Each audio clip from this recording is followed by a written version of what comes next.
It breaks my heart how many times people say they can't afford a home birth. It breaks my heart to think about how many moms and babies are paying the price of abdicating their health decisions to insurance companies. I know it can feel pretty helpless when you want a home birth and you think that there is no way. So I wanted to attack this topic today in a way that I think will help you change your perspective and help you find a way. Let's go. Are you a Christian woman yearning for a beautiful, joyful pregnancy and birth with a focus on God, not medical tests? Are you worried the birth you want isn't possible and you're tired of being treated like an accident waiting to happen? Hey Mama, I'm Lori, host of Your Birth God's Way. I'm a certified nurse midwife now, but I wasn't always. After working for nearly 20 years in the broken maternity system, I too was in your shoes wondering how I could have the birth I wanted and that I felt God meant for me to have. I found a secret that has actually been known since the beginning of time. God's way is the best way. Spoiler alert, God made us and our babies, and He knows us best. He designed us perfectly for pregnancy, birth, and nourishing our babies after birth, if we work with His design and not against it. In this podcast, you'll learn how to be healthy and have joy during this time of life that will be over before you know it. So if you're ready to reclaim your birth and your babies for His glory, go turn on a few episodes of Bluey for that little one on your hip so you can put the focus back on you for a few minutes with me. If you've been dreaming of a home birth but don't quite know how to make it happen, then you are in luck.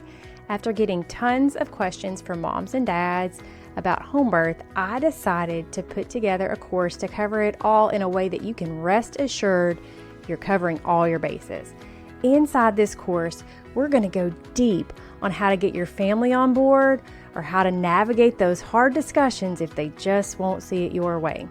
How to afford home birth, how to prepare your home with all the supplies you'll need, how to handle the mess, how to make sure you actually get to rest and recover after birth rather than having to be up handling household chores, how to deal with a transfer if that should become necessary, and so much more.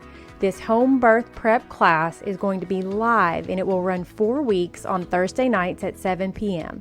I chose an evening time because I wanted you to have the best chance to attend it with your husband. But if that doesn't fit your schedule, you'll get access to the replays in the course web portal. And by the way, with your one admission, you can also invite the grandparents to attend so they can learn too. You'll also get a very special opportunity to upgrade to VIP status, which is going to give you the Your Birth God's Way online Christian childbirth education course at the lowest price I've ever offered it, as well as a 30-minute consult with me to plan your home birth. And I will even order your supplies for you and have them delivered to your door. There is no other offer out there like this, especially not one from a Christian who truly believes that you are made to give birth anywhere you choose. So go grab your seat today. The link is in the description, or you can just type in go.yourbirthgodsway.com/home birth prep registration. This is a one-of-a-kind event, and I want you to be one of those special mamas to join me on this journey. Don't wait and miss your chance. We're starting next Thursday, July 11th, so you really don't have much time. Go get signed up right now. Go to go.yourbirthgodsway.com/home birth prep registration right now. It's review time, and today's review comes from Brooklyn Mills. If you have not left me a review yet, please, before I read this, just hit pause real quick, run over to Apple Podcasts, leave me a quick 5-star written review. It helps me to find other moms just like you so that I can help them the same way that hopefully I'm helping you. And it lights me up. It encourages me. It keeps me going. Today's review again is from Brooklyn Mills. The title says, "Truly Grateful. I am 8 weeks into my pregnancy and I've been riddled with fears surrounding nutrition after multiple miscarriages of what they say to eat and not eat. It's been crippling. Your podcast sheds so much light on truth and security around great source nutrition, and it gave me peace that I've been praying for since the start of this pregnancy. Thank you so much for being bold and speaking truth. This was the first podcast I've heard about faith-based pregnancies, and I'm so excited to hear more." And Brooklyn, I'm so happy that you found me, and I'm so excited to know that you're learning so much. So Be sure you tell your friends. And again, those of you who haven't left me a review yet, what are you waiting for? You might hear yours read here in a future episode. Okay, so I want to start this episode with a reminder. God is the creator of us all, and He owns it all. We may think we got stuff, right? But we wouldn't have anything if it wasn't for Him. He is our provider, and we don't have anything without Him. He can provide, and He promises to provide when we follow Him and we stay in His will. He's provided for you up until this very moment, and there is no reason to believe He'll stop now. But remember that He does give us free will, and we are able to prioritize our lives in a way that is not His will. We are able to make choices to use His provisions in ways that will cause us to not be able to have what He wants us to have. This isn't to say that you're wasteful. I'm not making any assumptions here. It's just saying that most of us have room in our budget to cut things in order to be able to do the things that are more important. Stay with me. Don't get your feelings hurt. If I just stepped on your toes, don't get mad at me. Stay with me. I think this is going to be worth your time. Because I say all this because one of the biggest objections that I hear to home birth is the concern about expense. And I get that. The sticker shock can be very real when you aren't used to paying for healthcare out of pocket. And life is expensive right now. Everything is crazy high. We're all feeling it. But we got to think about another aspect of all this. Our country is sicker than it has ever been. We lead all industrialized nations in chronic non-infectious disease. That means the diseases that don't come because you pass it from one person to another. They're diseases that have arisen in our bodies from lack of nutrition and lack of health. Those things are coming from somewhere, sometimes a lot of somewheres. And some of the health problems that our population is dealing with originate all the way back at birth, and sometimes even before that. We've been told over and over for the last 100 years that hospitals are the safe way to go when it comes to having our babies. But we are also among the worst industrialized countries in perinatal outcomes. That means all the outcomes around birth. So if hospitals were so great, why are we getting such terrible results?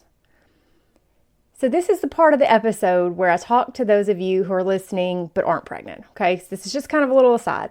I know that most of the people who listen to this podcast are pregnant, but some of you maybe have already had your babies and you're still listening, or maybe some of you are wanting to have babies and you haven't yet. This is for you.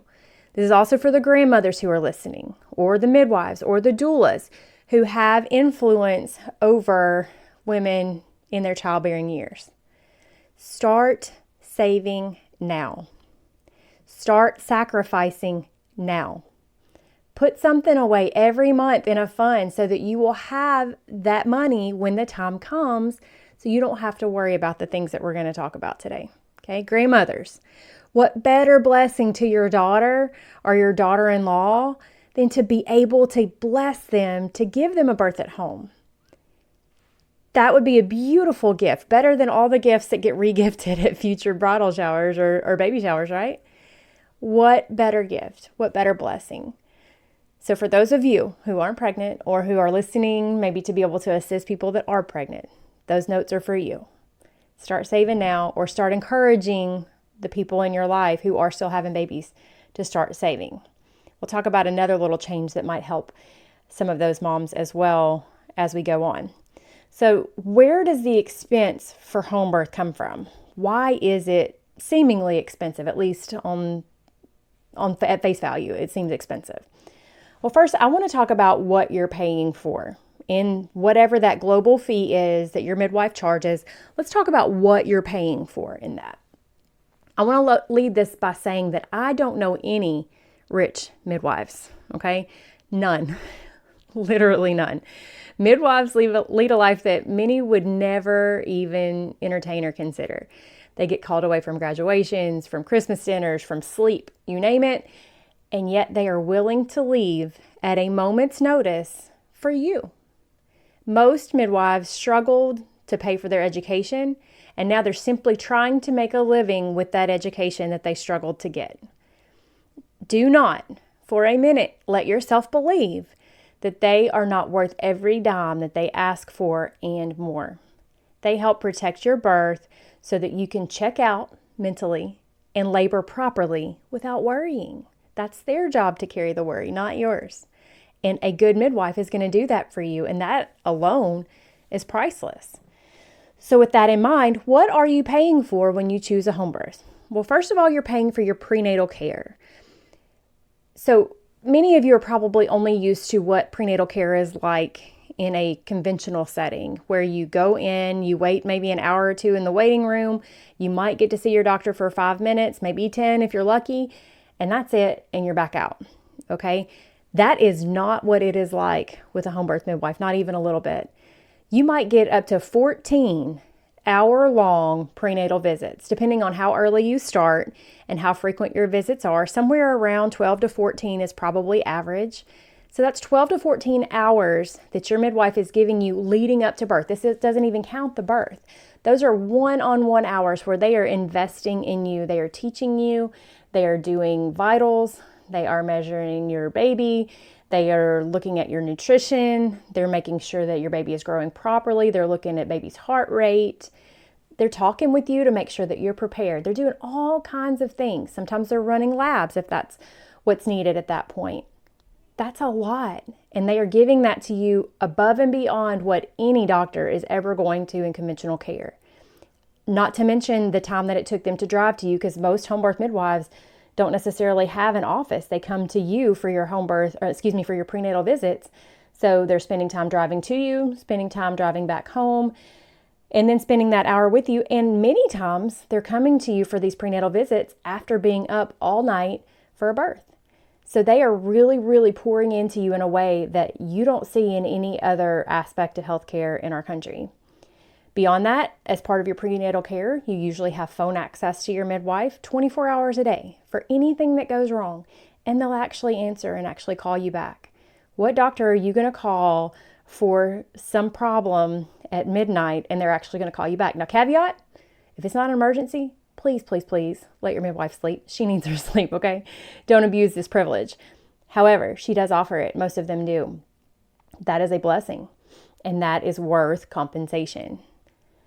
Also, she's doing your labs. That's included in your prenatal. Usually most global plans are going to include the labs. Sometimes they don't. It just depends on where you're at and who you're seeing. But usually your labs will be included in that. Things like your urinalysis that you might be taking each week or each prenatal visit, your blood draws, all those kind of things. Those things are going to be included for most global plans. All right. So beyond your prenatal care, of course, you're going to get labor support. Already said prenatal, right? We're on to labor now. Labor support. You're getting one-on-one attention for maybe 24, 48 hours, depending on how long your labor lasts. One-on-one attention. In a hospital setting, you never get that kind of attention during a labor portion. You are getting a nurse who probably has another patient at the same time who is watching you on a computer from down the hall more often than not. Very rarely is she in the room actually with eyes on you, paying attention to what your needs are. She's checking the vital signs on the monitor. She's checking the baby's heart rate on the monitor. She might or might not even look at you. Not so at home birth. Your midwife has her eyes on you constantly. So you're paying for that one-on-one support, day or night, no matter when your labor comes. You're paying for her expertise and her training that she's gotten over the last however many years. You're paying for the supplies that she uses during your birth. You're paying for her assistant and that assistant's time and that assistant's expertise, because midwives don't usually come alone. They're going to bring somebody else to make sure that there's someone taking care of you and taking care of baby at all times after the birth. Okay? Furthermore, in that labor support, your birth plan is being actually honored, not just given lip service, but honored. And you're in the driver's seat of what's going to happen in your birth. You can't say that about 99.9% of hospitals. Okay, so we've talked about the prenatal care, we've talked about the labor support. You also have included in that global fee your postpartum visits. And depending on the midwife, that might be as many as 3 to 5 visits. And those are each going to be around an hour, maybe even more each. Okay, so sometimes it'll be maybe 1 day, maybe 7 days, maybe 4 weeks, Different midwives do it at different spans of time. When it isn't all that important. It's just knowing that those things are included. And by the way, if something's not quite right and you need her to come an extra time, she probably will. And she probably won't charge you extra. That's all going to be included. Finally, you're going to have some breastfeeding help included in that, because she's going to be there to help you make sure that you get that proper latch for that first feeding, maybe the first couple of feedings, depending on how long she's there. And she's not going to disturb you. She's not going to take your baby off to go weigh your baby down the hall or take him to the nursery. She's going to support that feeding and do everything that she can to make sure that breastfeeding is well established. Okay, so those things right there that I just listed off are worth 3 or 4 times more, if not more than that, than what most global fees are. I know that sticker shock hurts, but I need you to understand the vast value of what's included in this. This isn't just oh man, this is expensive. I want to have a home birth, but it's expensive. Think about what that value is. Okay. Now I want you to take a step back and I want to look at a different perspective. So right now we're at the point where we have talked about what you're actually paying for. Let's now look at the things you may not have to pay for in the future that will cost far more than that global fee will. Okay. Because the things that we're about to talk about are very real. They happen to a good percentage of moms, not just a small percentage, a good percentage of moms. And so ultimately, in the end, they are paying far more for the birth on the back end, maybe years down the road, but they're paying for it later.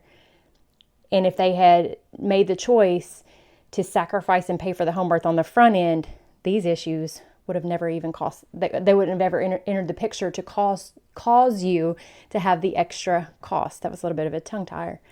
So the first thing you're going to save money on when you give birth at home is formula. And I know that probably didn't really come high up on your list because you're probably like, yeah, I'm going to breastfeed. I don't need formula. That would never be an issue for me. And I hear that. I hear you saying you're planning to breastfeed. That is great. But did you know that formula companies pay hospitals to distribute their formula in the hospital to all the mamas, even the breastfeeding families? Quote, just in case it doesn't work out. We want to make sure you can nourish your baby. So it'll be there within arm's reach. So at that first little bump in the road that you hit, let's just give her a little formula. I'm afraid she needs food. I'm afraid she's not getting enough. Let me just give a little bit of formula. But what you don't realize is in that first little bottle, you are sabotaging your breastfeeding relationship at that point.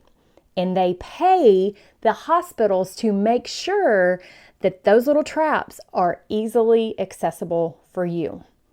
Oftentimes, formula is given to your baby in the nursery without you ever even knowing it. And that undermines your breastfeeding success.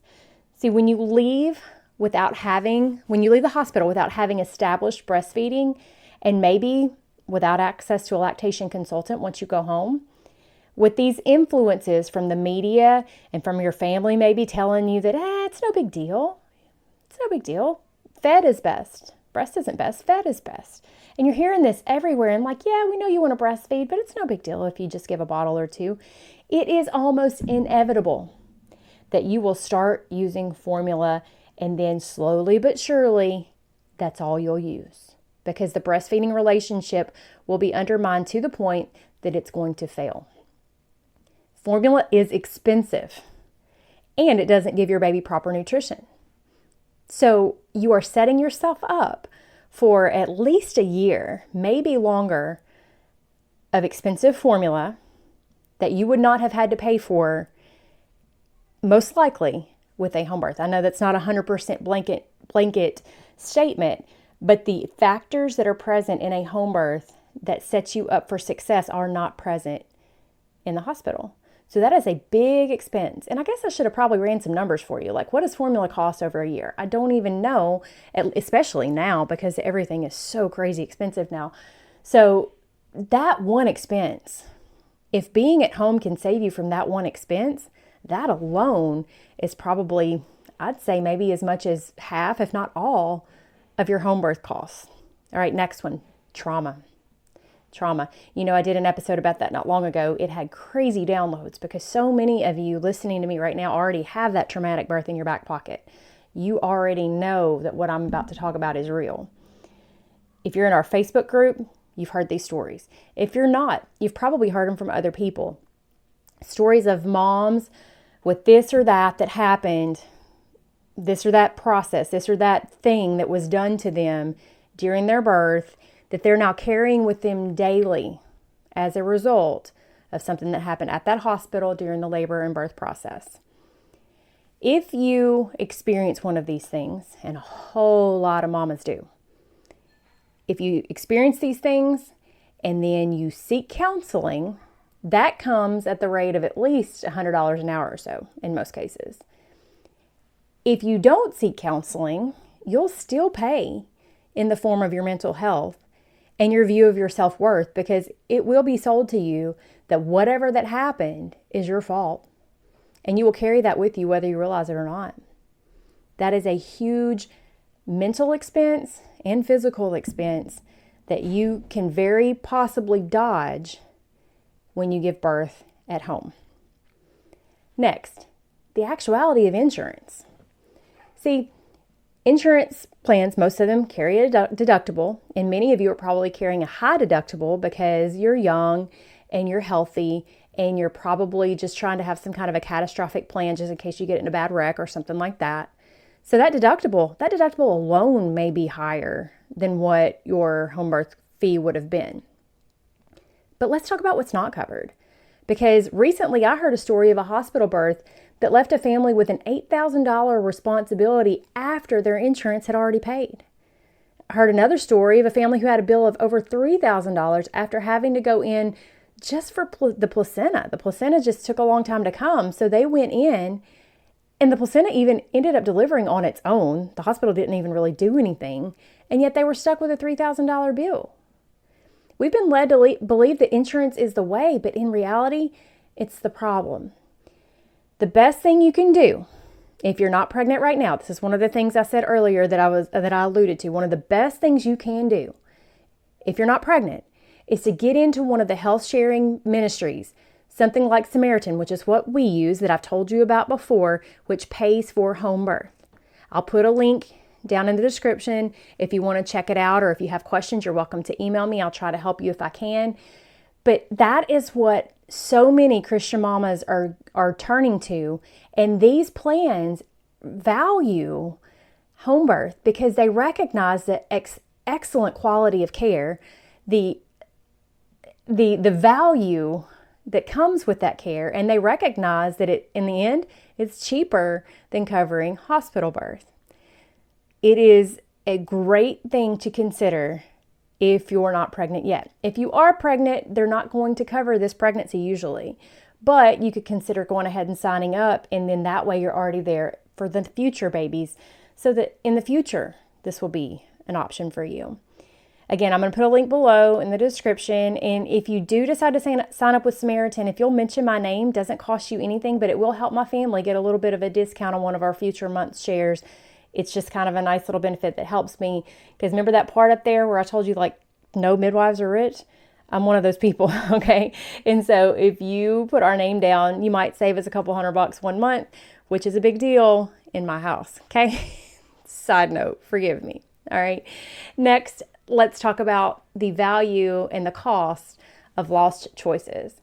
If you choose to give birth in a hospital and you become one of the 30 some odd % who ends up with a C-section, most of whom had a C-section that was not necessary, you may be in a place that you have no option in the future for a vaginal birth, to where you are forced to have a major abdominal surgery every time you have a baby.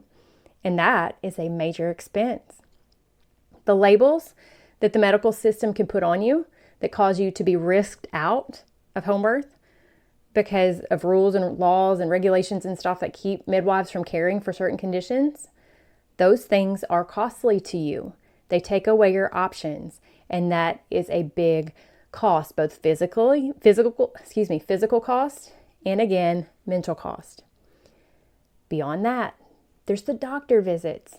The doctor visits that maybe are sicknesses that arose from birth, maybe sicknesses that arise from hospital practices, like maybe the jabs. I had to whisper it, so maybe I can get past the AI this time.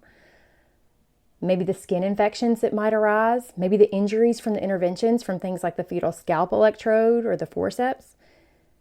All these things that can lead to more doctor visit bills. What about the psychological problems that arise from impaired attachment? And this is something that most people don't talk too much about, but it's real. Let me give you an example. If you spike a fever because you got an epidural, which many moms do, doesn't mean they have an infection. It's just kind of something that your body does to fight what's going on. But when you have that fever, that's not from an infection. You're still treated like it's from an infection because they're not really sure that it's not from an infection. And so because of that, you'll be treated like you have something called choreo. Choreo is an infection inside of your uterus. And inside of your uterus, of course, is where your baby's hanging out before birth. And so that will then line up your baby to have all kinds of interventions after birth, up to and including antibiotics and separation from you. So baby will likely be taken to the nursery for a workup. That will likely include blood draws, which are painful. Painful events in those first few hours of life lead to latching issues. Latching issues lead to failure of the breastfeeding relationship.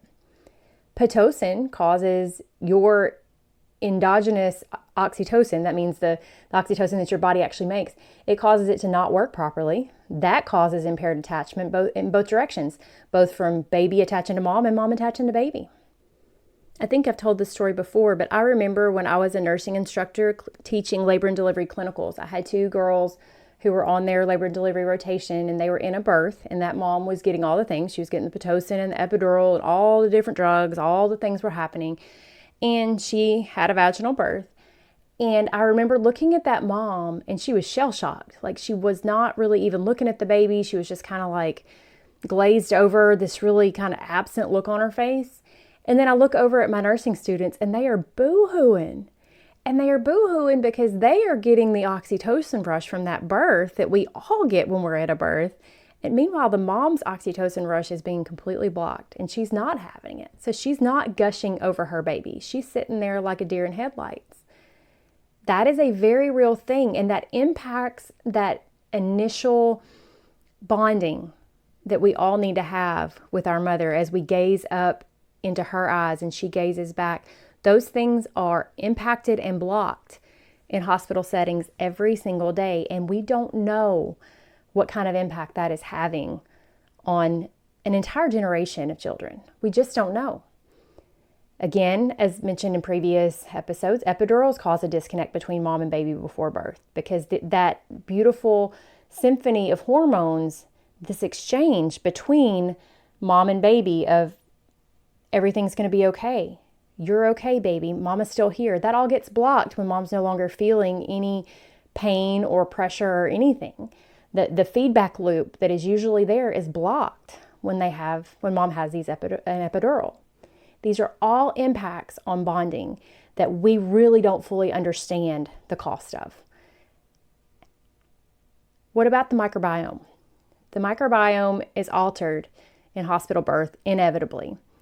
First of all, that brand new baby is being exposed to hospital bugs, stuff that they would never be exposed to at home that can make them very sick. It can also colonize them with bugs that they should have never been exposed to at all. And we don't really know what impact that has on gut health. Also antibiotics, whether you get them in labor or baby gets it for suspected choreo, like I mentioned a minute ago, all of those things negatively impact gut health from birth. And we don't know how many years that lasts. It may last a lifetime. We really just don't know.